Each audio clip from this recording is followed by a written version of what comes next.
Hi everyone, hope you're doing okay. I just created a screencast to share with you guys your lesson 3. So this lesson is about protons, neutrons, and electrons. And you can see here that I've got a simple image of what an atom looks like. So in the middle, you can see that there's protons and neutrons, and they make up what we call the nucleus.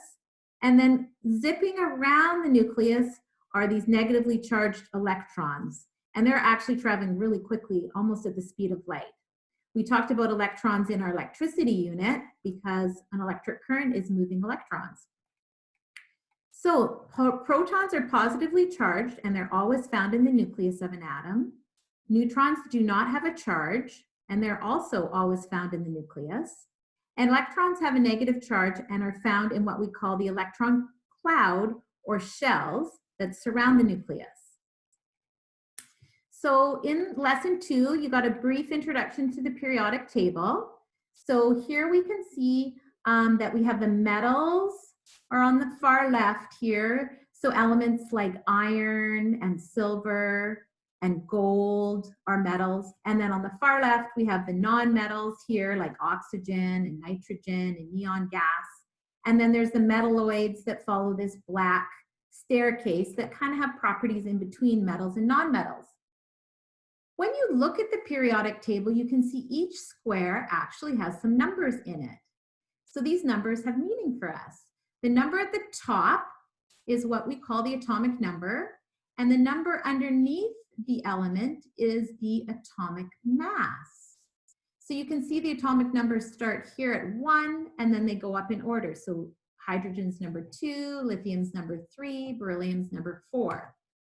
So we're going to use those numbers to figure out how many protons, how many electrons, and how many neutrons every element has.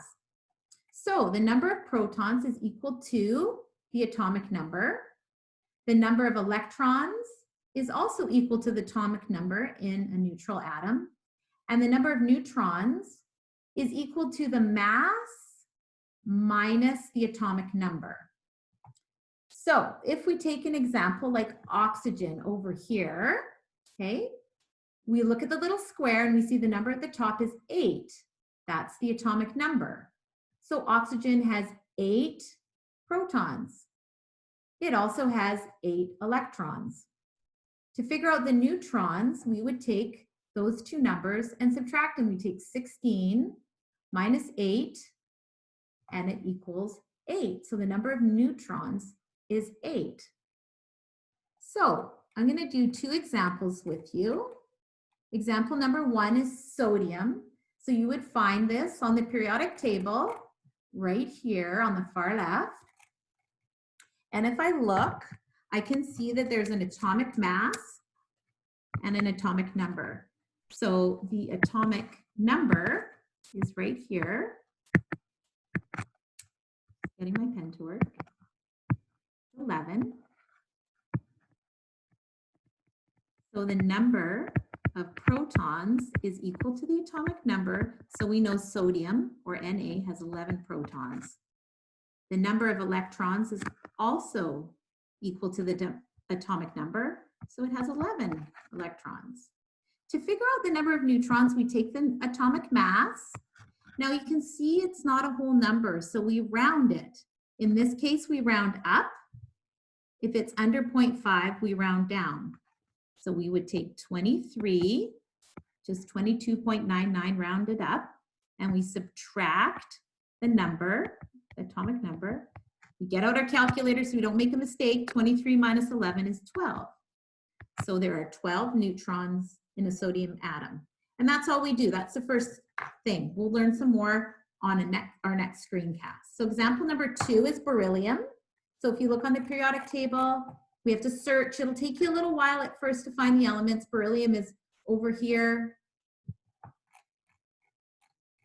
So we see the number of protons is equal to the atomic number. So this is the atomic number. Here's my atomic mass. So the number of protons is 4. The number of electrons is 4. You can see they're always the same. And the number of neutrons, we do some math. So 9.01 rounds down to 9.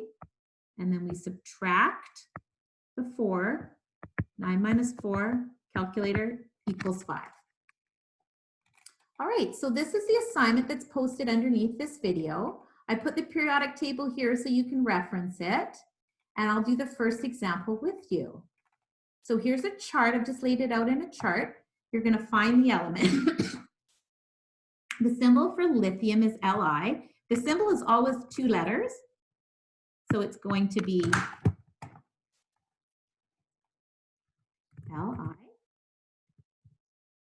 The atomic number is the number at the top. If you forget, the atomic number is always a smaller number. So it's number 3. There's an atomic mass is a number at the bottom. So 6.94 rounds up to 7. The number of protons is equal to the atomic number, which is 3. The number of electrons, also equal to the atomic number, is 3. And then finally, to figure out the number of neutrons, we subtract the mass minus the number, get 4.